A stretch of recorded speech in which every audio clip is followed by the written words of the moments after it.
Bonjour et bienvenue sur la chaîne YouTube de la Prakanda Senamuka. Si vous n'êtes pas encore abonné, je vous invite à le faire tout de suite. Cliquez sur le bouton s'abonner et n'oubliez pas d'activer la petite cloche pour rester informé de la sortie de chacune des vidéos de la chaîne et plus particulièrement des vidéos podcast des entrevues avec une viche qui sortent chaque semaine tous les lundis, tous les jeudis à 18h heure de Paris-Bruxelles et qui répondent à vos questions posées à la Prakanda Senamuka et à l'occasion desquelles nous nous retrouvons pour 1 heure environ avec notre amie, la Major et la Générale Iliana maintenant, laquelle est présente comme d'habitude, fidèle au rendez-vous, prête à affronter le flot de vos questions. Bonjour Iliana, comment ça va mon général, ma générale? Bonjour à vous, bonjour à tous. Oh, vous en faites beaucoup là quand même. Hein.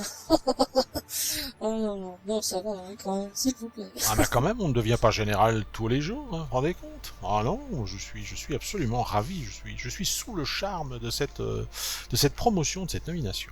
Encore félicitations, Diana. Vous savez, entre nous, je ne suis même pas certaine d'y être pour grand-chose finalement dans cette situation. Enfin, j'avoue que c'est plaisant quand même. Mais je n'en doute pas un instant. Eh bien, nous voici réunis à nouveau pour cette 53e édition des vidéopodcasts des entrevues avec une viche. Et à cet effet, eh bien, j'ai sélectionné un certain nombre de questions ainsi que deux remarques relativement longues, des apports d'informations qui nous sont apportés par notre ami Stéphane, qui est un inconditionnel des vidéopodcasts également, et que j'aurai l'occasion donc de lire en fin d'émission, si je puis dire.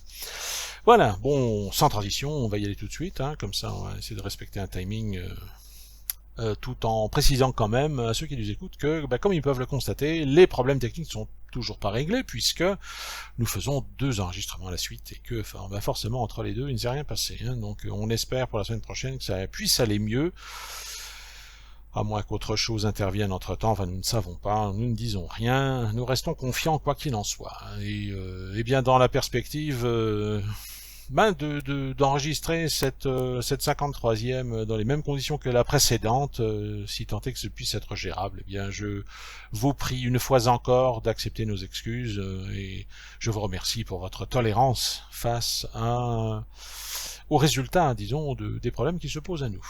Enfin voilà. Iliana, c'est bon? Vous êtes prête? Parée à l'offensive? Oui, à l'offensive tout de suite. Ils sont sympas avec leurs questions quand même, faut pas exagérer. Hein. Oui, enfin c'est de manière de parler, quoi. Ok, bon, vous êtes prête donc. Oui, je vous confirme que je suis bel et bien prête. Eh bien alors c'est parti. Première question une première question anonyme. La personne nous dit ceci. Tout d'abord, un immense merci pour votre présence, vos actions et vos enseignements, tout ça en majuscule.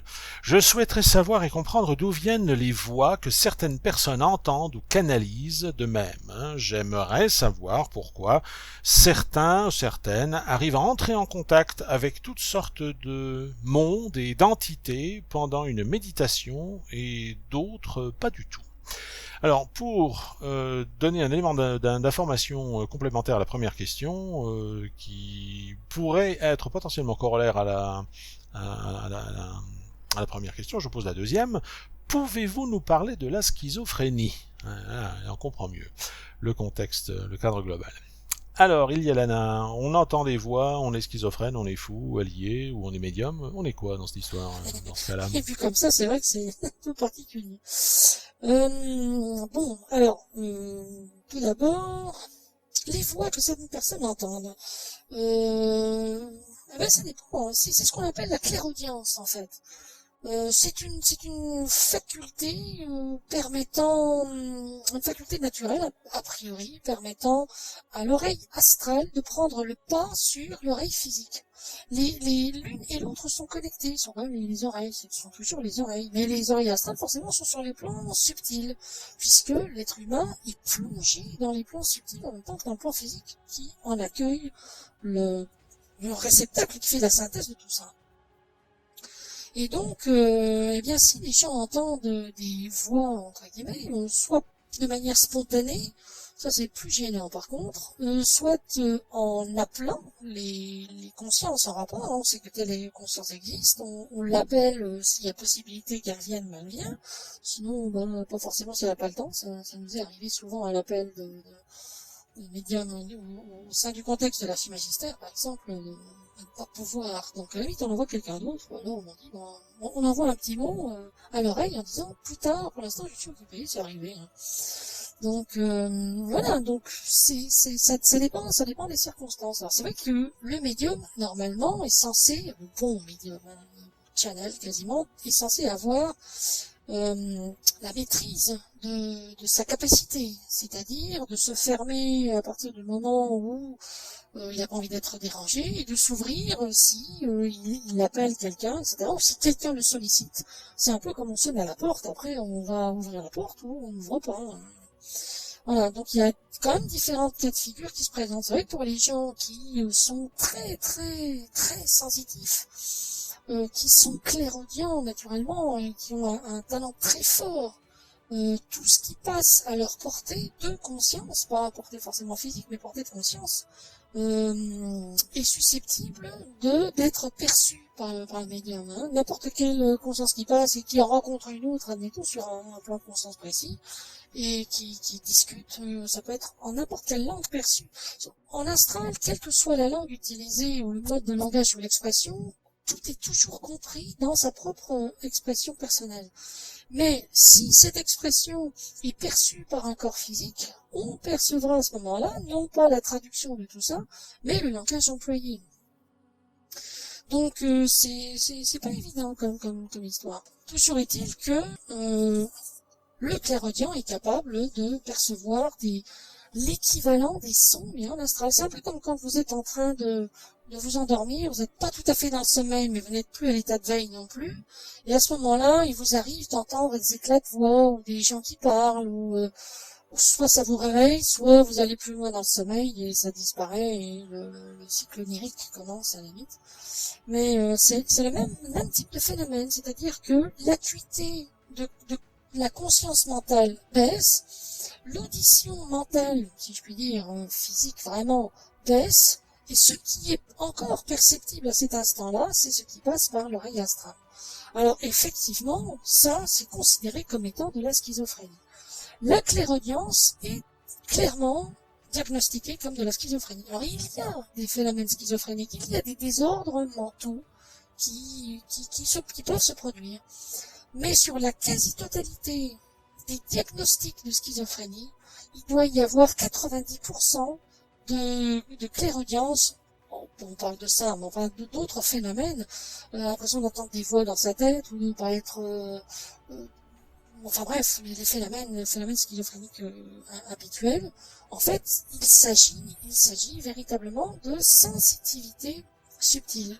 Alors forcément, pour les scientifiques, un sensitif, ça n'existe pas, c'est obligatoirement un imaginatif. Les scientifiques ne perçoivent pas, ou alors ils ne sont pas scientifiques, parce qu'ils sont pas admis. Hein. S'ils ne réfutent pas toute réalité sortant du cadre officiel, légal, si je puis dire, des canons officiels de la science, c'est que la personne est malade. Donc à partir du moment où vous n'êtes pas mentalement complètement abruti, vous êtes un malade. Je suis désolée de vous l'apprendre, mais officiellement c'est ça. Donc, vous voyez, ça laisse quand même un large panel. Or, il y a effectivement, des désordres du mental qui peuvent induire ce genre de choses. Il y a des gens qui s'entendent eux-mêmes s'insulter, par exemple, qui entendent des voix qui les insultent, qui les malmènent. C'est extrêmement stressant pour la personne. Alors là, on comprend que ça soit difficilement supportable. Alors, soit il s'agit d'entrer en connexion avec des consciences particulièrement basses vibratoirement. Ça, c'est possible aussi. Hein. Il y a un effet de filtre qui se passe avec les vibrations basses qui passent. Chez d'autres, c'est les vibrations hautes. Chez d'autres, c'est tout. Ou rien aussi. Là, sont des gens officiellement normaux. Ou alors, des gens peuvent être karmiquement à l'écoute de leur double plantaire. Alors ça c'est une torture, par contre. Alors là effectivement, bon, ils sont pas schizophrènes pour autant, Mais on comprend leur internement en hôpital psychiatrique et leur mise sous psychotrope pour que ça cesse ça. Mais dans ce cas de figure, de toute façon, l'incarnation est fichue. Hein. Il y aura rien à en tirer de toute manière. Donc voilà, là encore, c'est quelque chose qui peut rassembler énormément de cas différents et de contextes différents, mais en très grande majeure partie, dans la plupart des cas, c'est toujours une sensibilité accrue. Il y a des gens qui voient aussi, hein, c'est pareil, hein, on voit des choses qui n'existent pas. Si vous êtes le seul à le voir plus ou moins, c'est que vous êtes un malade. Ou alors s'il y a un groupe de gens qui le voient, c'est qu'ils sont tous malades. À partir du moment où vous n'êtes pas comme on dit qu'il faut que vous soyez, vous êtes malade. Je prends simplement, bon je m'écarte un petit peu, mais je prends ça pour exemple parce qu'il est vraiment parlant, les gens qui veulent prendre soin de leur alimentation, de manger correctement, sainement plutôt que s'empoisonner, ça aussi c'est une maladie mentale. Refuser de s'empoisonner chez McDo, c'est une maladie mentale, ils appellent ça l'orthorexie. Oh, faut quand même pas exagérer, quoi. À partir du moment, alors, par contre, quelqu'un qui fait à fond le jeu de l'ennemi et qui est prêt à se suicider à la cigarette, à tout ce que vous voulez, à l'alcool, mais lui, il est en très bonne santé mentale, il n'y a pas de problème. Hein. Bon, je grossis le trait, bien évidemment, c'est pas tout à fait le cas. Mais enfin, c'est pour planter le décor, disons. Donc, eh bien, les voix que les personnes entendent éventuellement au canalisme, je le dis, ce sont des consciences qui sont soit passent par là, soit sont appelées, convoquées pour discuter. Voilà, le hiérodarque a extrêmement souvent, très régulièrement, utilisé, en plus de ses propres capacités, un médium ou plusieurs potentiellement pour croiser les informations, pour être sûr véritablement, a eu recours à des channels, ou un channel en particulier, vraiment le meilleur de la troupe, qui soit capable de restituer ce qui est à dire, voire même quand le channel, enfin c'est le stade après le channeling, ça, avant la possession et entre le channeling, la possession étant forcément obligatoirement négative non plus, hein, c'est pas forcément un démon qui possède, c'est pas tout à fait autre chose, mais le channel peut mettre à disposition son corps pour que la conscience qui est appelée puisse s'exprimer comme elle le ferait à travers le sien propre, sans vraiment le filtre mental, en sachant que la partie cognitive peut être bridée, parce que si les références ne se trouvent pas dans le mental, c'est le registre cognitif du channel qui prête son corps, pardon, à la conscience qui est appelée, n'a pas la référence, la conscience à travers le corps n'aura pas la référence non plus. Il y a des chances que non. Enfin, vous voyez, c'est quand même relativement complexe. Mais disons que n'importe quel médium est capable de convoquer une fiche. Ça, par défaut, cette fiche tutélaire éventuellement, il n'y a pas de raison qu'elle lui réponde pas. Là, il l'entendra clairement. Il pourra même la voir éventuellement s'il est clairvoyant. S'il n'est que clairaudient, eh bien, il l'entendra. Ou les deux, ben, il la verra, il l'entendra. Donc voilà, c'est simplement une capacité de pénétration des plans subtils au-delà de la barrière du plan physique. Ce qu'on appelle, nous, la boîte. En fait, là, parce que c'est comme une toute petite boîte sur laquelle se projette l'image mentale du vaste univers qui est le vôtre. Alors, cet univers est extrêmement vaste, mais n'empêche qu'il se projette sur l'écran d'une boîte minuscule, qui a à peu près le volume de la boîte crânienne, quoi. On appelle ça la boîte. Mais bon, voilà. Je ferme la parenthèse. Mais toujours est-il que des gens sont capables, ont le regard suffisamment aiguisé pour voir au-delà des limites de la boîte et voir ce qu'il y a derrière cette boîte. Voilà. Donc finalement, sur l'écran de cette boîte mentale, on peut voir les étoiles enfin les étoiles, c'est lointain, hein, quand même, hein. Alors que beaucoup plus près, derrière cette boîte, derrière cet écran sur lequel se projettent les étoiles, on voit quelque chose de beaucoup plus proche. C'est assez curieux, mais bon, enfin voilà. Donc c'est un phénomène complètement naturel. Et eh bien la très grande majorité des schizophrènes sont des sensitifs, tout simplement, qui s'ignorent, qui ne savent pas, qui ont peur de ce qu'ils perçoivent, qui se disent qu'ils sont pas normaux, alors que les gens qui sont vraiment pas normaux se posent absolument pas la question, trouvent ça eux tout à fait normal par contre. Et c'est cette finesse du diagnostic n'est encore pas venue effleurer la surface de l'extraordinaire intelligence des médecins cliniciens, psychiatres et autres. Enfin voilà, donc ça peut être un désordre, mais ça l'est rarement. Vraiment rarement. Finalement, avec votre réponse, on ne sait pas si on doit être rassuré pour les gens qui entendent des voix en sachant que finalement ils sont peut-être plus normaux que les autres, ou alors si on doit être inquiet pour tous ceux qui sont enfermés. Enfin bon, toujours est-il que voilà, vous avez votre réponse a priori. Alors la personne met un mot additionnel, tout est parfait, merci, joie, amour et paix. Moi c'est parfait. C'est le moins qu'on puisse dire. J'espère en tout cas que la personne qui pose la question n'est pas concernée par un risque d'internement. Ce serait quand même relativement dommage si tant est que elle ait des facultés un peu hors normes. Ouais, c'est un peu comme si quelque part tous les X-Men et ces genres de personnes aux super pouvoirs, on les enfermait à l'hôpital psychiatrique quelque part. Bon là en l'occurrence il manifeste un pouvoir extérieur qui est visible par tous, donc un super pouvoir. Mais comme le super pouvoir il est intérieur et qu'il se manifeste pas à l'extérieur, le super-héros en question est un fou allié. C'est dommage quand même, je trouve, enfin. C'est très réducteur surtout. Vous savez, la réduction dans le monde mental, c'est le quotidien quand même. Ça, j'ai eu l'occasion de m'en apercevoir. Je me doute, je me doute. Bon, allez, intervenant suivant, Claude Dany. Bonjour Claude Dany, ça faisait un moment qu'il nous avait pas écrit. Bonjour Claude Dany. Alors Claude Dany nous dit ceci, bonjour à tous les deux, j'espère que vous vous portez bien. Ça va, merci bien. Moi aussi ça va, merci de demander. Voilà.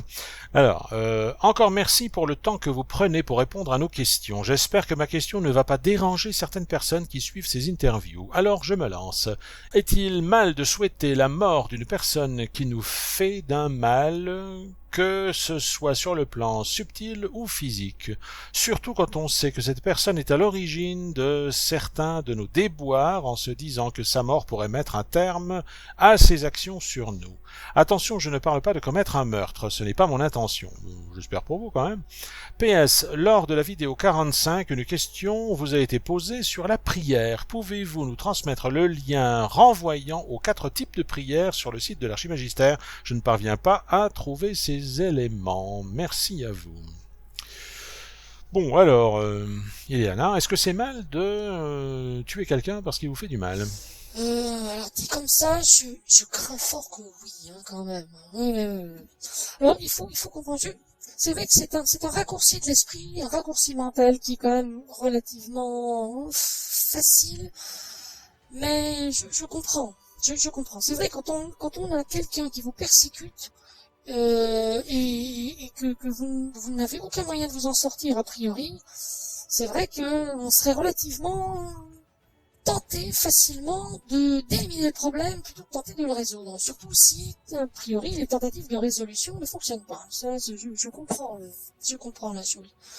Mais oui, c'est pas une question de mal, en fait. On n'est pas dans une logique bien-mal. On est dans une logique de ce qui peut ou non être fait en termes de viabilité par rapport à votre prise de responsabilité. Alors, oui, vous n'avez pas l'intention de le tuer. Bon, j'imagine bien, à la limite, même si c'était le cas, vous ne le diriez pas, évidemment. Alors, on va faire semblant, en fait, que votre intention soit de l'assassiner, un coup de ce que vous voulez, enfin bref, on va dire, c'est pas le cas, mais jouons le jeu et voyons ce que ça donne. Eh bien, si vous allez éliminer ce problème, vous allez supprimer la source de ce qui vous tracasse. On va dire ça comme ça, tout simplement, factuel, voilà, il m'embête, je le tue, comme ça, il m'embête plus, et tout va bien. Mais il faut comprendre que dans l'ensemble de tout ce qui arrive dans la vie, il y a des éléments qui prennent naissance dans un principe causal qui ne vous est pas accessible, et qui se cristallise généralement selon des liens karmiques. Je suppose que notre ami Claude Dany doit être vivre dans un pays, dans un environnement où la magie noire est relativement très pratiquée et quasi omniprésente. Je ressens ça par rapport au texte. Je peux me tromper à la limite, mais j'ai pas l'impression. Enfin bref, donc si cette personne finalement opère une magie, on va dire noire contre vous et vous atteint perpétuellement, c'est pas en allant porter plainte pour magie noire que vous obtiendrez satisfaction, surtout si le système est très très mental et occidental. C'est peut-être pas le cas là, mais enfin disons qu'il faut peut-être des preuves et vous n'en avez pas.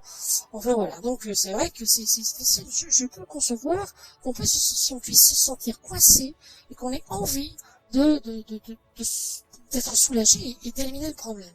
Mais il faut quand même, il faut absolument comprendre que si quelqu'un vous maltraite de cette manière-là, c'est qu'il se fait le vecteur d'une énergie que vous avez appelée, vous, ne serait-ce que par influence karmique.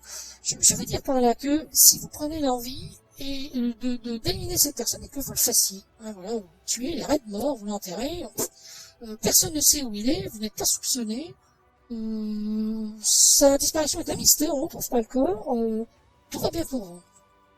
Je peux vous certifier, dans 100% des cas, que les événements vont cesser de vous ennuyer.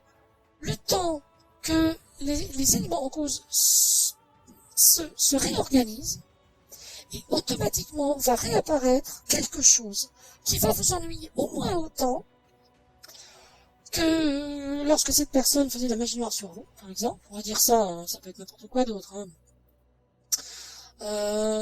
Vous allez vous retrouver dans une situation où vos problèmes vont recommencer, peut-être de la même manière, peut-être d'une toute autre manière, mais tout aussi ennuyeuse, et vous porterez en plus la responsabilité d'un acte ayant coûté la vie à quelqu'un. Qu'il soit bon, qu'il soit mauvais, ce n'est pas votre problème, la responsabilité karmique est pleine et entière à ce niveau-là. Ce qu'il faut comprendre dans ce genre de situation, c'est que le problème doit être réglé en vous. Il ne peut pas, ce n'est absolument pas possible, c'est fondamentalement impossible que ce problème puisse être réglé extérieurement à vous, donc en atteignant la personne à travers laquelle les événements se produisent. Si ce n'est pas à travers cette personne, ce sera à travers une autre, à travers n'importe quoi d'autre. Ça peut être, je sais pas moi, une malchance épouvantable qui s'abattra sur vous, et là, il n'y aura personne à tuer pour arrêter le flot de cette malchance. Donc, ce que je veux dire, c'est qu'il faut absolument essayer de trouver en vous qu'est-ce qui génère, qu'est-ce qui accroche cette cause qui se cristallise par l'acte de l'autre. Parce que quand vous aurez réglé ce problème-là, l'autre arrêtera. Et s'il n'arrête pas, c'est lui qui mourra, mais pas de votre main. De la main du destin, si je puis dire. Vous voyez, c'est quelque chose qui est absolument fondamental de comprendre.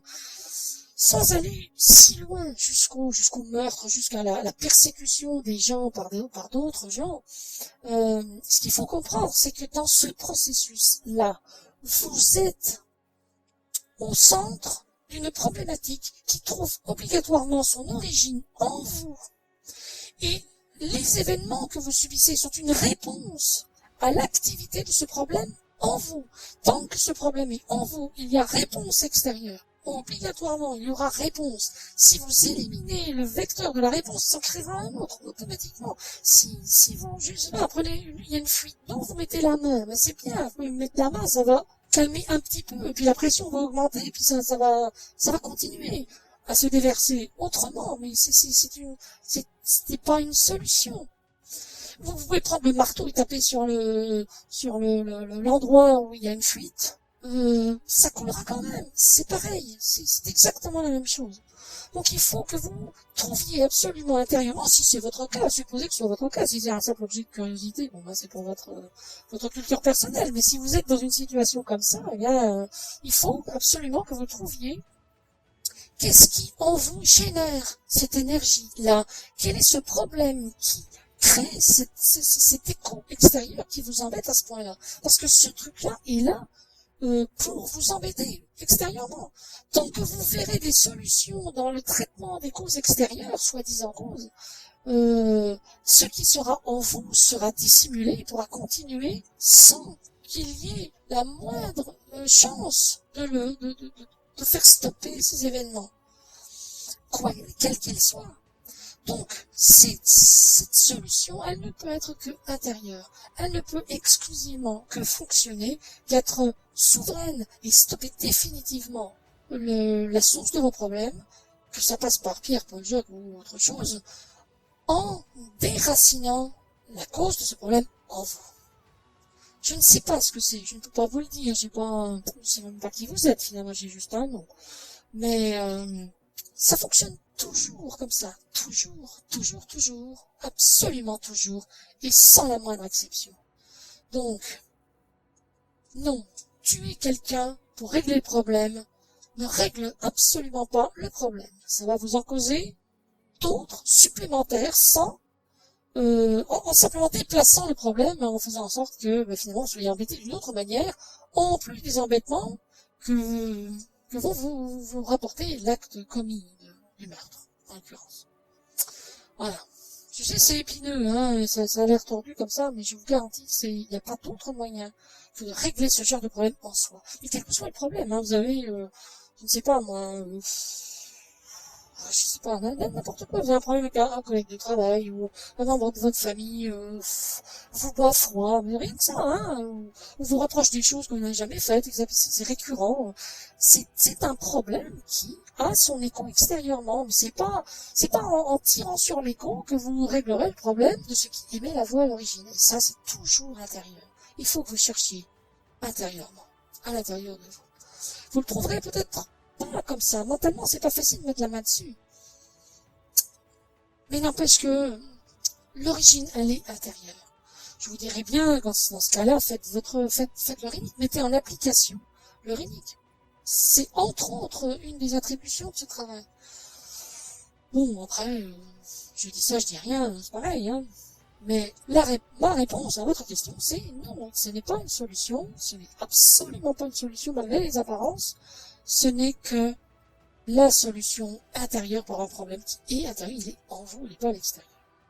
Ça, c'est vraiment la chose à retenir. Ah, ça c'est pas facile à intégrer, hein. Je reconnais que c'est pas évident quand même, hein. Ah oui, alors par contre, bon, il disait, pouvez-vous nous transmettre le lien envoyant aux 4 types de prières sur le site de l'Archimagistère?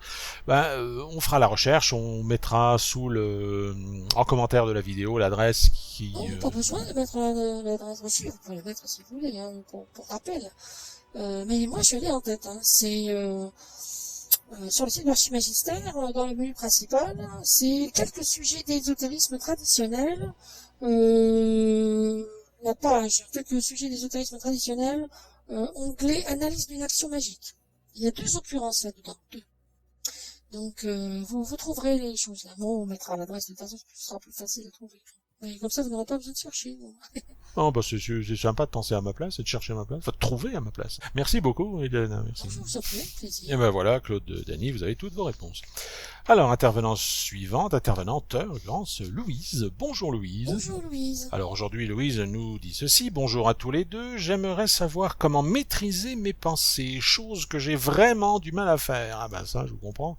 Je fais des mantras et cela m'aide déjà beaucoup. Je sais que toutes ces pensées ne m'appartiennent pas, loin de là, mais j'admets que j'aimerais avoir un champ noétique propre et il me semble que je suis loin du compte. Merci d'avance pour vos précieuses réponses. Chaleureusement, Louise. Ah ben ça, qu'est-ce qu'on peut en dire, Liana? C'est un gros morceau quand même, hein. Ouais, ça c'est le moins qu'on puisse dire. Ma chère Louise, je suis vraiment désolée, mais je crains très fort de devoir vous décevoir un peu, mais ça ne se fait vraiment pas si facilement que ça. Je vais vous dire que la maîtrise des pensées et donc, la maîtrise des pensées, j'entends, hein, ne pas penser soi-même au-delà de ce qu'on souhaite, ce que le véritable désir d'expression de la pensée souhaite exprimer, ne pas penser, ne pas exprimer des pensées qui nous viennent de l'extérieur, qui transitent par le mental et qui voudraient s'exprimer, et finalement, quand on a envie de rester sans penser, être capable de le faire plus de 10 secondes, ce qui n'est vraiment pas simple, pour la nature humaine en tout cas. Et en fait, ce genre de maîtrise est possible à condition d'avoir une vie ascétique très particulière. Éventuellement, le bouddhisme met quelques techniques à disposition pour parvenir à ce genre de choses, mais bon, c'est quand même très lourd de conséquences à côté pour un résultat minime. Il y a la formation à la magie psychique. Alors c'est le début, c'est le départ de cette formation. C'est une formation qui dure entre 7 et 10 ans. Complète, hein, je parle complète. Et qui nécessite impérativement une maîtrise parfaite de ce genre de choses. Arriver à ne penser qu'à une seule chose sans qu'il y ait de pensée parasite, arriver à ne rien penser du tout, ça ce sont deux exercices qui sont quand même extrêmement difficiles. Alors je vous dirais que le seul moyen d'y parvenir, c'est de s'entraîner. Entraînez-vous, entraînez-vous, entraînez-vous, entraînez-vous. Et vous échouerez, vous échouerez, vous échouerez, vous échouerez. Ça n'a plus d'importance, parce que plus vous vous entraînerez, eh bien, plus vous finirez par réussir. Mais c'est vrai que ça demande du travail. C'est quelque chose de très difficile.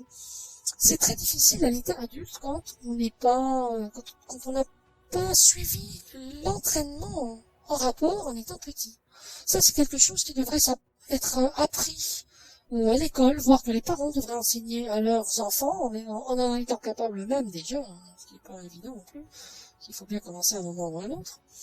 Mais c'est quelque chose qui devrait être appris aux enfants, parce que l'esprit est beaucoup plus souple, et on parvient beaucoup plus facilement à ce bon résultat dès lors qu'on s'y prend beaucoup plus jeune. Mais là, à l'état adulte, le mental est déjà fermé, verrouillé, facilement. Bon, certains ont un mental beaucoup plus fort, beaucoup plus dur que certains autres qui ont un mental plus souple. Un mental plus souple, pardon. Et ça, bon, mais il n'y a guère que l'entraînement qui puisse vous permettre de parvenir à un résultat tel que vous le souhaitez. Alors là, je ne peux que me fonder sur les 5 piliers de la perfection, aspirer véritablement à ce résultat. Faites l'effort de faire ces exercices tous les jours et tous les jours. Vous n'êtes pas constamment, bien évidemment, mais accordez-vous une plage quand même relativement importante où vous vous entraînerez à faire ça. Soyez véritablement sincère, c'est pas déluder, soyez vraiment sincère dans l'effort et dans la tentative, dans l'aspiration. Ne faites pas attention au résultat parce que sinon vous allez en pleurer face au nombre d'échecs que vous allez essuyer. Échecs relatifs. Parce que vous ne réussissez pas, que vous n'apprenez pas, vous n'ancrez pas en vous l'énergie en rapport. Donc attention, ce sont deux choses différentes. Et ensuite, légèreté d'esprit et de cœur aussi. Prenez ça comme un jeu sans accorder trop de sérieux à ça. Mais faites-le relativement. Donc, ne pensez à rien sans vous laisser impacter par une pensée extérieure, la vôtre ou celle de quelqu'un d'autre, et pensez à une seule et même chose, sans altérer cette pensée. Je pense une image mentale, c'est quand même la plus simple. Prenez, je sais pas, prenez une cloche sur un fond bleu, voilà. Une cloche sur un fond bleu, et puis vous tenez cette visualisation-là, et vous ne laissez rien altérer. Ne laissez en rien, quoi que ce soit, altérer cette visualisation-là. Si vous parvenez à tenir 10 minutes de manière parfaite et à tous les coups, vous savez que vous êtes dans le créneau d'une parfaite réussite en termes de formation de magie psychique. Et là, il faut de la maîtrise, je vous garantis. Alors c'est parfaitement à la portée de n'importe qui. Tous les gens qui font Chris Angel, par exemple, ou à l'époque David Copperfield, par exemple, bon, il y en a d'autres, mais ça c'est les noms qui me viennent parce que on a souvent parlé entre nous. Ce sont des gens qui sont magiciens psychiques, évidemment ils le disent pas comme ça, il faut quitte à inventer eux-mêmes des trucs pour expliquer faussement ce qu'ils sont en train de faire, à dire qu'ils essaient de trouver le truc. En fait c'est pas crédible, non, ils sont vraiment psychistes en fait. Je sais pas que ça le crie sur les toits. Mais eux, pour obtenir les résultats qu'ils ont obtenus, sont passés par là. C'est l'entraînement, la voie royale pour parvenir à ce degré de maîtrise-là. Alors, il ne s'agit pas de marcher à la verticale sur des murs ou de vous envoler. Il ne s'agit pas de ça. Il s'agit juste d'avoir un champ analytique propre, comme vous le disiez. Eh bien, les 2 premiers exercices, que ce soit les vôtres et quand vous les aurez terminés et que vous en serez rendu maître, eh bien, vous serez parvenu à la fin de votre entraînement, alors que pour eux, ça continue, mais le principe est le même. Essayez, ne lâchez pas, si vraiment c'est important pour vous. Aidez-vous effectivement, des mantras, maîtrise des pensées, etc. Bon, pourquoi pas, Vous pouvez potentiellement les demander sur le forum de la Prakonda Selamuka, on vous répondra éventuellement. On vous répondra assurément, d'ailleurs. Bon voilà, si vous devez être aidé, pourquoi pas, éventuellement. Mais je crains fort qu'il n'y ait pas d'autre moyen que ça pour parvenir au résultat que vous attendez. C'est très particulier quand même. Hein. Bon, nous, on a la chance de pouvoir bénéficier de ça de manière absolument naturelle, sans l'avoir appris, parce que nous ne sommes pas incarnés. Si nous nous incarnions maintenant, eh bien, il nous faudrait l'apprendre exactement comme vous allez devoir l'apprendre, avec peut-être des facilités, ça, d'accord, mais n'empêche que les efforts, il faudrait les faire quand même. Vous voyez, c'est pour tout le monde pareil, à partir du moment, dans l'incarnation où il y a cet objectif qui est poursuivi, la méthode est invariablement la même. Elle porte ses fruits, mais il faut faire l'effort. Voilà. Vous savez, Liana, je trouve que depuis que vous avez été nommé vice-général, eh bien, vous développez une assurance, une force dans la voix, dans le discours que vous n'aviez pas avant. C'est très étonnant. Ah oui, vraiment, tiens. Je n'avais pas remarqué du tout, par contre. Oh, ben, je suis contente, si vous me le dites. Tant mieux. Oui, c'est vraiment manifeste. Bon, bien voilà, Louise, pour votre réponse. J'espère que ça vous convienne. Donc, intervenante suivante, Jocelyne et Noël. Ah bon, on a eu Jocelyne, on a eu Noël. Maintenant, on a Jocelyne et Noël, ça va être les mêmes. Alors, voilà, donc bonjour Jocelyne et Noël. Bonjour, Jocelyne et Noël. Pourquoi vous souriez toujours quand vous dites bonjour après? Parce que vous me faites rire. Non, vous me faites rire, c'est tout. Oh bah tant mieux, vaut mieux ça que le contraire. Alors Jocelyne et Noël nous disent ceci aujourd'hui. Un grand bonjour rempli de gratitude pour vos précieux accompagnements dont nous avons bien besoin. Justement, cela fait 1 mois que nous pratiquons le Rénique, Noël et moi. Félicitations. Ayant été pour l'une violemment secouée dans sa famille, pour l'autre secouée physiquement, on se demande si cela a un rapport avec le nettoyage karmique et du double plantaire. Dans ce cas, doit-on prendre notre mal en patience tout en faisant au mieux pour se dévictimiser? Auriez-vous des conseils pour vivre le mieux possible cette phase déstabilisante pour nous? Merci, merci, merci. Ah, ça, c'est vrai que c'est une question épineuse. On peut dire quoi par rapport à ça? Mais ce qu'on peut dire en premier lieu, c'est qu'il n'est pas forcément évident que ça vienne de là, mais il y a potentiellement des chances qu'effectivement ça puisse. Alors vous dites que d'une part, l'une d'entre vous, c'était quoi? Merci, j'ai plus ça. Oui, alors l'une violemment secouée dans sa famille, ouais, ça c'est un grand classique par contre, hein, effectivement. Et pour l'autre, secouée physiquement. Alors déjà, secouée physiquement, c'est quoi? Ça j'aurais besoin de savoir quand même pour pouvoir aiguiller ma pensée, parce que bon, il n'est pas forcément évident que normalement, le Rénique est censé régler les problèmes. Ça, c'est le but, c'est l'objectif, c'est pas d'en causer, forcément. Par contre, il faut comprendre qu'au niveau de la famille, ça s'explique quand même relativement facilement. Que ce soit famille, hein, que ce soit travail, collègue, que ce soit ami, c'est toujours un peu le même principe. L'être humain, la civilisation humaine actuelle est exclusivement fondée sur un système de pacte. Pacte avec l'employeur, bon forcément, hein, obligé de l'assigner un pacte, hein, bon c'est un contrat de travail, mais c'est un pacte, clairement c'est un pacte. En contrepartie d'une rétribution financière, vous lui fournissez un service. Maintenant, vu la pression qui existe et l'afflux des demandes par rapport aux offres, eh bien l'employeur peut faire monter la pression, forcément, et vous demander plus que ce simple fait des attributions pour lesquelles vous avez signé. Après, bon voilà. C'est pareil à tous les niveaux. Au niveau amitié, c'est pareil. Bon là, il n'y a pas la même question d'offre et demande a priori, mais disons que l'amitié se présente souvent comme un pacte. Au niveau d'un couple, c'est exactement pareil. Alors là, vous signez Jocelyne et Noël. J'aurais besoin aussi de savoir quelle est la relation qui vous lie. Pourquoi vous deux? Ça aussi, ça peut être lié potentiellement.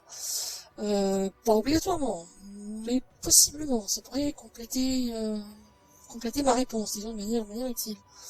Pour la famille, c'est extrêmement représentatif du pacte. Le pacte familial, il est clairement là. Personne ne signe aucun papier, hein, on est bien d'accord. Mais tout le monde sait que un tel dans la famille a tel rôle par rapport à l'autre.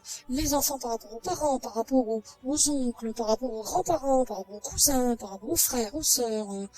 Chacun est dans son rôle. Vous voyez, les grands-parents doivent jouer les nounous avec les petits-enfants et ils doivent les décharger du poids des petits-enfants pour que les enfants puissent faire ce qu'ils veulent de leur côté. Si on le fait pas tout de suite, tu respectes pas les conditions, les grands-parents, c'est censé se laisser faire et se faire décharger de la responsabilité des enfants à temps. C'est dans le pacte implicite. C'est implicite, tout ça est implicite. Mais tout le monde connaît la règle dans la famille. Tout le monde sait exactement qui doit faire quoi par rapport à qui pour que tout aille bien. Et car si quelqu'un ne respecte pas son rôle, il se prend l'égrégore de la famille sur le dos. Tous ces liens sont karmiques. Et le karma va puiser où? Dans le double. Si vous tapez dans le double et que le travail se fait et que le double n'est plus assez puissant et qu'il se déleste de ses liens, que va faire la famille et les membres de la famille? Tu fais quoi, toi? Qu'est-ce que tu es en train de faire? Tu es en train de rompre le pacte familial. Et vous devenez le mouton noir. Bon, ça peut se manifester de plein de manières différentes en fonction des gens et en fonction des familles aussi. C'est pas forcément toujours la même manière. Mais c'est ça, dans le principe, c'est ça. Alors physiquement aussi, il peut y avoir des mémoires.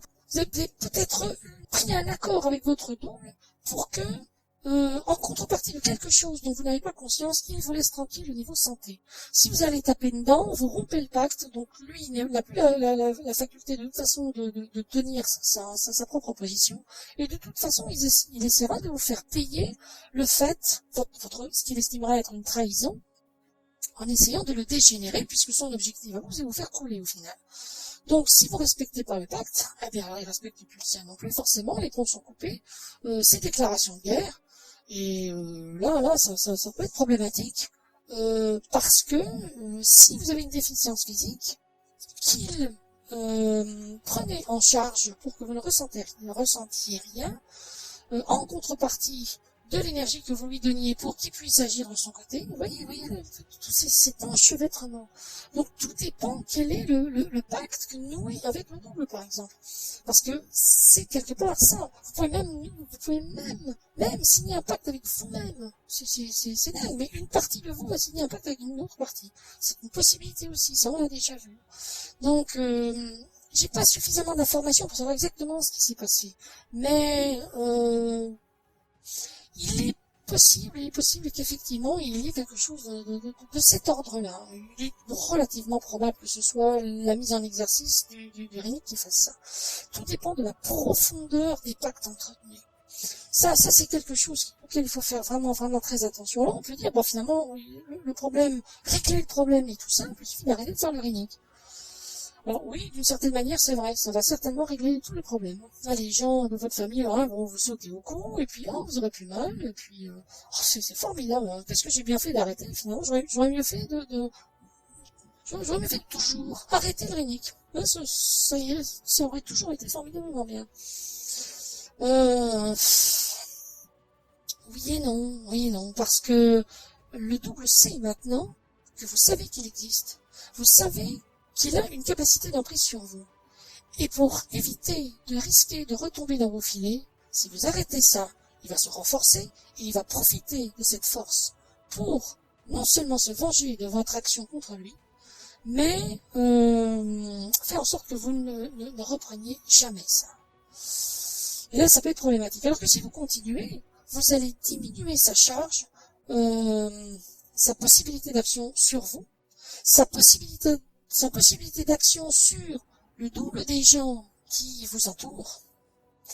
Vous allez consolider votre relation avec l'une avec l'autre, Jocelyne Noël, puisque vous le faites ensemble, donc du coup les deux sont dégénérés, et vous allez vous retrouver face à une situation où ce ne sera pas le double qui pilotera votre relation, mais quelque chose de plus haut, et votre relation serait susceptible de pouvoir changer éventuellement, en mieux en principe, hein.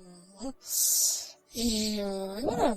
Donc, disons que se défaire de l'état d'esclave a un prix.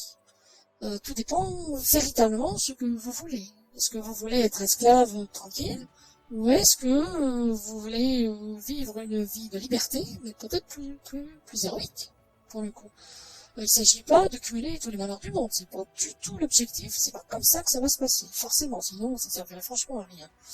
Mais il faut avoir conscience, il faut vraiment vous demander ce que vous voulez vraiment et savoir que à partir du moment où vous vous engagez sur cette voie de la liberté, qui n'est pas gagnée tout de suite, c'est pour ça qu'on dit que forcément il faut faire mettre en application toute son existence, comme se brosser les dents. Oh, j'ai mal aux gencives, je me brosse les dents, j'arrête de me brosser les dents. Alors forcément, le tartre, la plaque dentaire va revenir, les microbes vont se remultiplier, forcément. Votre blessure à la gencive va s'affecter, ça va donner, enfin vous voyez. Donc il vaut mieux soigner différemment, encore que le Rhénix est très doux, difficile de faire beaucoup plus doux, d'autant plus que vous mettez en route des consciences qui savent mesurer l'impact de ce qu'ils font par rapport aux conséquences que ça va avoir. Ce qu'une technique que vous metteriez personnellement en application par le jeu de votre mise en application, justement, de la technique en question, ne pourrait pas faire. Une technique, vous la mettez en application, ça donne un résultat. Mais alors, vous appelez des intelligences qui vont analyser votre situation et faire en sorte d'appliquer la solution correcte et correctement mesurée. C'est pas forcément agréable au début, mais ça ne pourrait pas mieux se dérouler compte tenu des circonstances. Donc moi je ne peux que vous conseiller de continuer et éventuellement de faire un rapport un peu régulier de la manière dont ça va évoluer. En sachant que le paradigme qui vient est extrêmement préjudiciable au double supplantaire. Extrêmement. Donc toutes les chances de parvenir à un franc succès. Il vaut mieux l'avoir commencé maintenant, de l'avoir commencé il y a 10 ans. Ça c'est absolument clair. Donc voilà ce que je peux en dire par rapport aux informations dont je dispose. Ouais, mais vous savez, dit comme ça, je trouve que c'est pas forcément si rassurant quelque part, d'une certaine manière. Vous savez, moi je réponds aux questions, je suis pas là pour rassurer les gens, je dis les choses telles qu'elles sont, et les gens sont adultes, ils sont grands, ils sont forts, ils sont beaux, ils sont tout ce que vous voulez, il n'y a aucune raison que ça se passe mal, la seule chose, s'enterrer la tête dans le sable, ça sert à rien non plus, autant dire les choses telles qu'elles sont, puis voilà. Ça se passe très bien. De toute façon, il n'y a jamais personne qui s'est plaint d'avoir mis en route le Rhénix. Ceux qui auraient vraiment pu s'en plaindre, ils l'ont jamais fait. Ils se seraient même pas venu à l'idée. Et même ignorant complètement du fondement de l'action, intuitivement, je dirais, ou contre-intuitivement, ils ne l'auraient pas fait. Donc à partir du moment où quelqu'un se met à le faire, c'est qu'il y a un appel à l'intérieur, il y a une protection qui s'enclenche, une consolidation, un accompagnement, tout ça par des forces amies, je veux dire, qui font partie de nos forces et qui agissent dans le bien de l'humanité, ne serait-ce que la dit tout à l'heure qui accompagne les gens, les âmes, et qui elles aussi, elles font les ajustements. Parfois, quand il faut retirer une épine, ça fait mal, qu'est-ce que vous voulez que je vous dise? Mais il faut bien l'enlever, on va pas laisser le truc s'infecter. C'est pareil, il faut effectivement prendre un petit peu son mal en patience, et la chose se passe très bien ensuite. Il y a une phase de, comment je peux appeler ça? Quelque part une forme de convalescence. Disons que le double ne fait absolument pas partie de l'individu, mais il en est le reflet inversé. Il lui est lié quelque part. Et on a tendance, forcément dans l'ignorance, à tout prendre comme étant soi-même. J'ai un mauvais penchant, non, c'est un mauvais côté de moi qui est comme ça. Alors oui, mais il n'y a pas forcément de la personne, pas forcément comme ça. Il faut pas s'identifier à ça, il faut s'identifier qu'à l'absolu en soi. L'absolu en soi est parfaitement imperméable aux manœuvres du double. Donc, en transférant sa conscience plus haut, le double a beaucoup plus de mal à avoir une prise. Donc, c'est là-dessus qu'il faut viser. Alors, à partir du moment où on atteint le double, il y a quelque chose qui se forme. Une atteinte de quelque chose qui est implicitement, et de manière erronée, mais quand même, implicitement, prise pour quelque chose qui vient de soi. Donc à partir du moment où on atteint cette zone-là, il va se passer une réaction qui va tendre à équilibrer la perte de la puissance du double, qui est donc légèrement diminué par la pratique. Et la seule chose qui puisse prendre la place de quelque chose d'aussi négatif, c'est quelque chose de vraiment positif et évolutif. Mais cette forme de guérison, quelque part, peut être douloureuse. Parfois, la convalescence est douloureuse, elle n'est pas agréable. Mais il faut prendre effectivement son mal en patience jusqu'à ce que ça aille mieux. Voilà, c'est un processus qui est vraiment, vraiment complètement naturel, qui est sain et qui s'appuie sur des fondements évolutifs, qui ne va jamais faire de mal là où ça ne doit pas, mais qui va exclusivement atteindre ce qui doit disparaître. Parfois avec des corollaires, des conséquences désagréables, parfois pas. Mais au niveau relationnel, par contre, ça c'est quand même un grand classique. Attendez-vous quand même, en poursuivant l'énigme, que votre environnement change.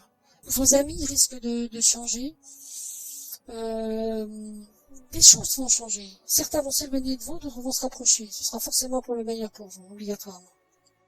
Enfin voilà, c'est vrai que ça peut être un bouleversement relativement profond. Mais salutaire. Mais salutaire, oui. Alors il y a une autre question qui est a priori anonyme, envoyée par un autre formulaire, donc anonyme, mais qui est signé Jocelyne. Donc je suppose que c'est la même, puisqu'il s'agit à peu près de la même question. Donc bonjour Ilialana, je viens vers vous aujourd'hui car je suis désemparé et j'ai besoin de vos conseils, de votre soutien. Bon, c'est un peu pour ça, l'envoi du formulaire est récent, c'est pour ça qu'on l'a fait passer assez vite, parce que justement il y a cette demande. Je suis souvent mal dans ma peau avec des problèmes physiques récurrents. Je suppose que c'est vraiment la même personne. Comme il était conseillé de faire le rhénique, je le pratique depuis le 3 mai. Mais ça ne me soulage pas, bien au contraire. Comme conseillé aussi, être dans la joie ou faire comme si, je m'y emploie, mais pas gagné. Ça, c'est certain que c'est pas évident. Dites-moi si vraiment tout ça participe au grand nettoyage ou suis-je à côté de la plaque. Un immense merci, Jocelyne. Ah oui, ma réponse précédente répond à cette question-là aussi, forcément. Hein. À côté de la plaque, non, mais c'est vrai que je vous dis, hein, c'est une question de difficulté thérapeutique. Il y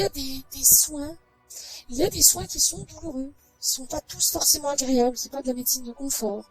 Et là, quelque part, il s'agit de soigner une espèce de gros bubon qui se trouve sous vos pieds, en fait, et les conséquences en rapport peuvent être relativement difficiles. Appelez à vous l'aide de votre tige tutélaire. Ayez à cœur de faire en sorte de quitter tout ce qui vous lie au passé, tout ce qui vous rattache à votre karma, que vous en ayez conscience ou pas, que vous le sachiez ou pas, que vous y croyez ou pas. Larguez les amarres autant que possible.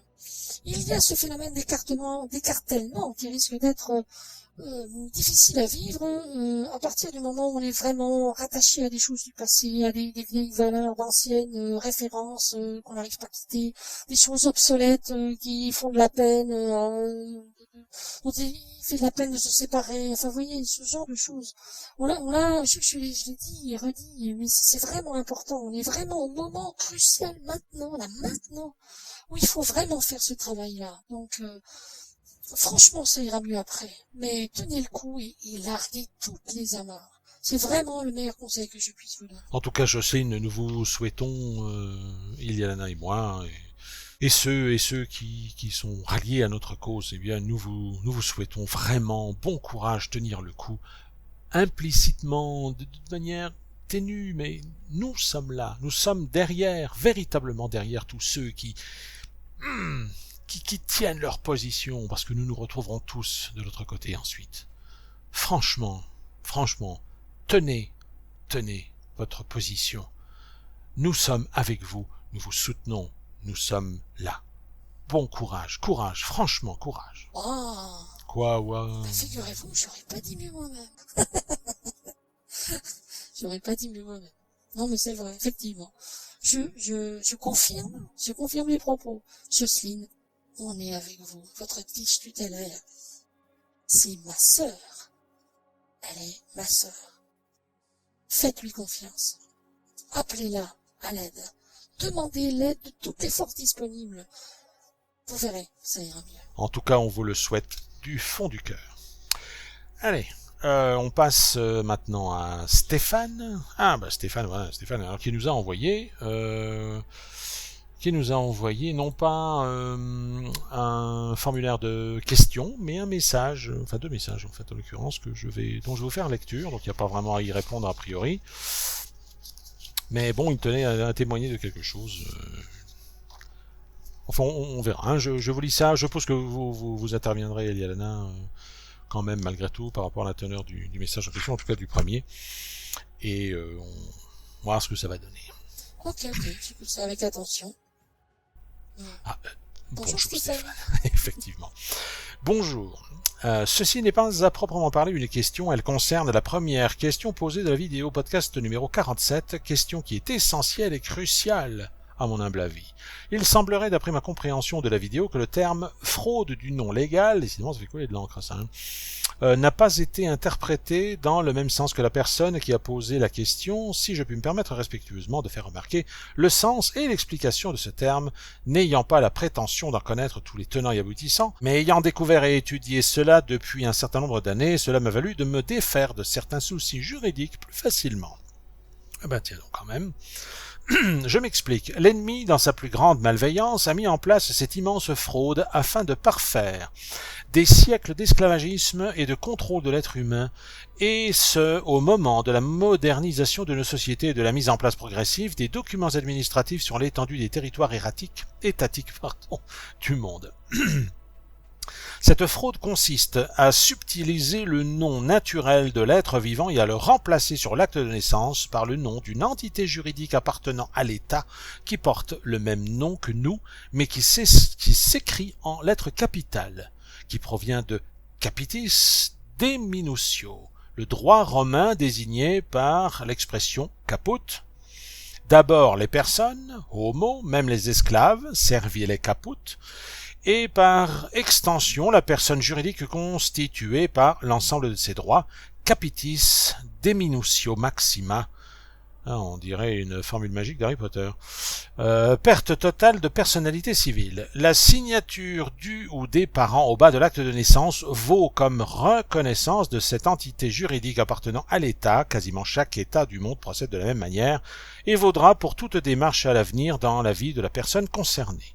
L'État, ses organes et d'autres organismes commerciaux peuvent désormais établir des convocations, des injonctions, des factures, des papiers d'identité, etc. et tout document au nom de cette entité appartenant au gouvernement et le répondant, donc l'être vivant, acceptant d'endosser la responsabilité de cette fiction juridique, sera tenu de faire ce qu'on lui demande, et comme tout le monde accepte, tout appartient au gouvernement, qui est au passage une société commerciale, ainsi que toutes les administrations, impôts, gendarmerie, éducation nationale, etc. État français. Alors une adresse internet www.verif.com/société/république-française-présidence-100000017/ Eh ben dites-moi. Ces organismes commerciaux sont obligés de commercer entre eux, c'est pourquoi la fraude du nom a été établie. L'être humain qui endosse la responsabilité de la fiction juridique et les organismes commerciaux peuvent maintenant commercer et passer des contrats avec lui. Véhicule, carte grise de voiture égale nom en capital égale fonction juridique étatique égale confiscation du véhicule par la milice du gouvernement, la police, si infraction, car le véhicule n'appartient pas à l'être humain, mais bien à l'entité juridique étatique. Maison, acte de propriété immobilière égale nom en capital, appartient à l'État, confiscation du bien en cas de non-paiement du crédit ou vente forcée, au prix fixé par l'État, si projet étatique passant sur la propriété, autoroute, bâtiment avec des expropriations, etc. Pourquoi paie-t-on un impôt financier ? Car la maison est un impôt foncier, car la maison est enregistrée au nom de l'entité juridique appartenant au gouvernement et l'on paie un loyer pour utiliser cette portion de terre et cette maison. Un titre allodial est une propriété allodiale libre de tout propriétaire supérieur à l'opposé de la propriété classique actuelle qui est en fait l'équivalent du régime foncier féodal. Alors, une adresse internet très compliquée. Ils ont également besoin d'un consentement la plupart du temps. Il faut que vous reconnaissiez le contrat proposé par leur administration. Ils envoient des courriers recommandés avec accusé de réception au nom de la fiction juridique. Il suffit de ne pas l'accepter pour ne pas accepter le contrat. Beaucoup ont fait stopper toute atteinte en n'acceptant plus leur courrier avec accusé de réception.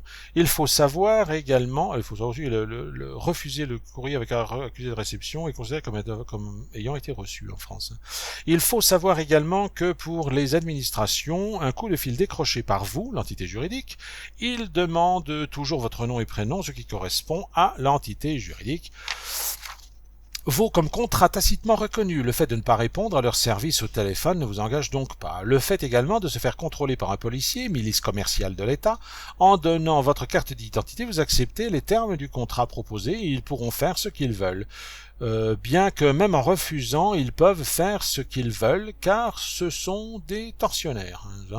Il suffit de ne pas présenter sa carte d'identité et de rester courtois la plupart du temps, cela s'arrête là. Au pire, la garde à vue, mais sans reconnaissance de l'entité juridique, ni signature de votre part sur aucun document, ils se verront contraints de vous libérer dans le délai stipulé par la loi. Il faut également savoir que pour vous emprisonner, ils ont besoin de votre consentement. Mais par une manœuvre machiavélique, ce consentement se donne lorsque l'on signe le papier de décharge quand on confie ses affaires à l'administration pénitentiaire, en vue de conserver vos affaires personnelles pour les retrouver ensuite au moment de votre sortie. La fiction juridique de chacun est considérée comme une société appartenant à l'État au sein de la corporation du gouvernement. Il faut savoir également que tous les États et services administratifs sont enregistrés à l'UCC, Uniform Commercial Code, basé aux États-Unis. La fraude est tellement immense et elle est à la pleine vue de tous, mais ignorée de l'immense majorité des populations. Encore un site internet. Voilà. Eh ben dites-moi mes enfants. Alors, ça vous laisse dubitative? Non, non, pas du tout, absolument pas. Non, c'est la même chose aux États-Unis, effectivement, hein, quand il a été dit pendant la présidence de Trump que demander des impôts au peuple américain était illégal et qu'il pouvait ne pas, ça correspond à ça, en fait. Non, mais j'ignorais en fait tous ces détails-là. La Prakan Nasenamka n'était pas informée de cette manœuvre-là a priori. Mais il faut savoir qu'on n'est quand même pas forcément obligatoirement informé de toutes les manœuvres de l'ennemi qui en a pondu des wagons entiers. Bon, sauf le respect des personnes qui prennent ça très très au sérieux et que je conçois absolument au vu de l'importance de la fraude que ça peut représenter, et on comprend pourquoi le système dit qu'il s'agit d'une théorie complotiste extrêmement dangereuse. Forcément, c'est dangereux pour eux, hein, ça. Enfin, maintenant, ils sont plus là, s'en fichent, mais disons que oui, mais une fois encore, ça n'a absolument aucune importance. Il pourrait y avoir pire que ça ne changerait rien. Tout ça va sauter, de toute manière, ce sera de toute façon pas reproduit. De toute façon, par défaut, tout ça est jeté au feu, je l'aurais dit, ça n'a aucune espèce d'importance. Tout ça va disparaître d'une manière ou d'une autre dans le fond et dans la forme, il y aura complètement autre chose. Donc de toute façon, on ne le retrouvera pas. Qu'on soit informé que ça existait ou qu'on l'ait toujours ignoré, ça ne changerait rien, ça aurait disparu de toute manière. Donc voilà, on n'est pas plus loin que ça. Tout va bien, je vous certifie. C'est vrai que c'est très étonnant, c'est complètement barbare comme système, mais très ennemi. On en sent le parfum, effectivement, c'est vrai que on peut nier le fait que ça soit passé comme ça, mais je sais pas, hein, moi je sais pas finalement, parce que bon, je suis pas informé, là je le découvre en même temps que vous, je ne savais pas. Mais ce serait tellement étrange que ce soit faux, ça lui ressemble tellement, c'est tordu au possible. Moi, ce que je trouve étrange, c'est que l'ennemi réussit à croire en ce qu'il faisait, tellement c'est délirant. Mais encore une fois, je vous garantis, ça n'a aucune espèce d'importance, ce n'est pas grave, de toute façon, c'est terminé. Voilà. Ça a au moins le mérite d'être clair et net, en l'occurrence, mais tant mieux. Alors, Stéphane nous envoie un deuxième élément dans le formulaire. Donc pareil, hein. Ceci n'est pas une question, c'est une découverte importante selon mon humble ressenti que je suggère modestement de partager. J'ai vu et entendu sur les vidéos, le forum de la Prakan Nasenamka, beaucoup de gens qui sont désireux de se rééquilibrer, se guérir, se protéger, etc. J'ai découvert il y a quelques années une technologie avancée russe en matière d'énergie que nous devons à M. Sergei Koltsov, inventeur des CEF, correcteurs d'état fonctionnel, qui permettent de faire énormément de choses au niveau de la santé. essence.fr /content/9- qu'est-ce que c'est que... on le mettra à l'écran, hein. C'est plus simple. Et puis une autre adresse YouTube. Alors bien entendu, comme toute découverte bénéfique à l'humanité, l'ennemi essaie de la discréditer, ce qui est tout à fait normal. Avec une autre adresse YouTube pour certainement le discrédit en question. Je précise que je ne fais pas de promotion et que je n'ai rien à voir de près ou de loin avec les gens qui proposent cette technologie. Je suis un simple utilisateur qui désire partager au plus grand nombre les bienfaits de ce que je considère comme une merveilleuse invention. Cela fait déjà plusieurs années que j'utilise ces dispositifs et je puis attester qu'ils ont guéri bien des maux dans notre famille. Nous ont apporté un équilibre et l'abondance depuis un moment, et ce jusqu'à maintenant, en ces temps pour le moins relativement troublés. Eh bien, Stéphane, merci beaucoup pour l'information. Hein. On donnera les liens, on mettra les liens sous la vidéo, enfin sur la description de la vidéo, de manière à ce que chacun puisse en profiter, se rendre compte par lui-même. Qu'est-ce que vous en pensez, Eliana? Moi, j'en pense que du bien, hein. J'en pense que du bien. Je sais que les Russes sont allés très loin, très loin en termes de technologie thérapeutique. Ça je le sais, hein. Il y a le bioscan, je crois, il y a l'appareil Morin, qu'est-ce qu'il y a encore? Il y a plein de choses qui sont fantastiques en Russie, qui sont utilisées par tous les médecins de quartier, alors que ils sont les médecins qui utiliseraient, il y en a rarissimement, on en connaissait un en Belgique qui n'exerce plus malheureusement, à Arlon, qui utilisait cette technologie-là, fantastique, mais il s'est fait traiter de complotiste de sa vie quasiment. Hein. Il faut savoir que l'emprise de l'industrie pharmaceutique était extrêmement puissante en Europe, en Europe de l'Ouest, alors que elle est relativement faible en Russie. Donc en définitive, ce qui s'est développé, c'est des moyens de guérison et non pas des moyens d'intoxication aux médicaments. Donc voilà, il y a des gens qui ont trouvé des choses fantastiques, et ce n'est que le début, hein. Il y aura beaucoup plus encore après, et c'est vrai que c'est un apport extraordinaire. Alors c'est pas forcément évident de se procurer ces appareils. Maintenant, s'il y a moyen, effectivement, de s'en procurer, effectivement, je suppose un certain coût, non, d'habitude, alors que ça, ce sera gratuit, hein, dans le monde d'après. C'est vraiment dans pas longtemps, ne vous inquiétez pas, si vous n'arrivez pas à vous le payer maintenant, c'est vraiment pas un problème. Mais si vous avez les moyens de vous acheter ces machines, cette technologie-là, franchement, faites-le, parce que c'est absolument fiable, c'est fantastique. Donc, non, je suis absolument pour. Et ben, merci Stéphane pour l'information, pour avoir nous appuyé. On fera potentiellement si ça se présente, il faudra qu'on regarde les liens, mais éventuellement, on dispersera l'information à partir de notre petit réseau francophone et autres, en l'occurrence. Non, c'est vraiment bien, je suis...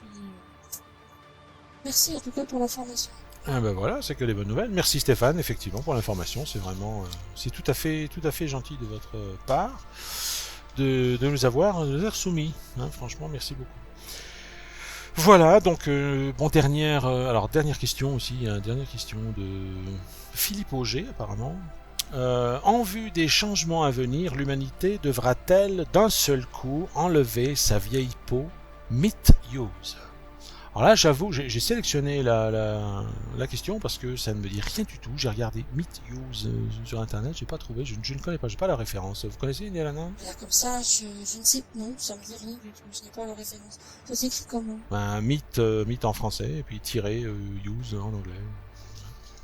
Comme ça. Ah, bah alors là, franchement, non, ça ne me dit absolument rien. Philippe, si vous êtes bien gentil, éventuellement, envoyez-nous des précisions par rapport à ça, parce que là, je vois vraiment pas, je suis coincé, j'ai aucune référence par rapport à ça. C'est peut-être une manière de dire quelque chose, en fait, je ne connais pas. Non, je ne peux pas. Désolé. Ah, vous voyez, je pensais qu'Eliana connaîtrait peut-être, mais là, en fait, non, c'est vrai que ça me dit rien non plus. Donc, Philippe, même un petit commentaire sous la vidéo, hein, histoire de... On fera le prochain enregistrement, on tâchera de traiter cette question-là, parce que vraiment c'est mystère. Hein. Je ne vois pas du tout. Voilà, bon en tout cas, ce fut la dernière question pour cette vidéo numéro 53. Merci Eliana, merci d'avoir répondu, vous êtes prêtée au jeu comme d'habitude, merci d'avoir affronté les problèmes techniques que le studio subit actuellement, en espérant que ce soit résolu la semaine prochaine, quand même, ça ferait quand même du bien. Je vous en prie, c'est fut un plaisir malgré tout. Bon, les problèmes techniques, moi, ne me gênent pas. On m'a demandé de parler plus fort, alors je parle plus fort, mais bon, je sais pas si ça va changer quelque chose. En tout cas, bon, ben voilà. Enfin, ça nous aura fait passer l'envie de me faire chanter, en tout cas. Non, pas vraiment, pourquoi il faut? Oh, vous êtes terrible. Je suis sûr que c'est pas vrai. Mais si, c'est vrai, évidemment que si. Enfin, je me suis engagé auprès de vous à ne plus vous le demander, je ne vous le demanderai plus, je n'ai qu'une parole, vous le savez. Ah, ça, c'est ce que j'apprécie chez vous aussi. Ça, c'est immanquable. Enfin bon voilà. En tout cas les amis, merci d'avoir écouté cette vidéo podcast jusqu'à son terme, malgré la difficulté d'écoute certainement. Enfin je sais pas ce que ça va donner, on verra. Notre maître post-producteur nous fera peut-être quelque chose de bien, j'espère en tout cas. En tout cas, malgré tout, si cette entrevue vous a plu, eh bien, merci de liker et de la partager afin que d'autres puissent en prendre connaissance et les apprécier également, tout en leur précisant que la qualité vidéo est quand même, c'est exceptionnel, hein, d'habitude c'est quand même beaucoup mieux. Les commentaires sont modérés mais ouverts, alors laissez-nous-y une petite remarque, un petit mot, un petit bonjour, ça nous fera toujours plaisir. Si vous avez des suggestions, des remarques, des témoignages, ou pourquoi pas des questions à poser, hein, éventuellement, pour obtenir une réponse autre que par audio ici, eh bien, vous pouvez vous rendre soit sur le forum de la Prakanda Senamuka à l'adresse forum.prakanda.org ou sur le portail des contacts pour ouvrir un ticket à l'adresse contact.prakanda.org. Voilà les amis, merci beaucoup encore une fois, je vous souhaite un excellent week-end. Prenez bien soin de vous, faites attention les uns aux autres, faites attention à vous aussi.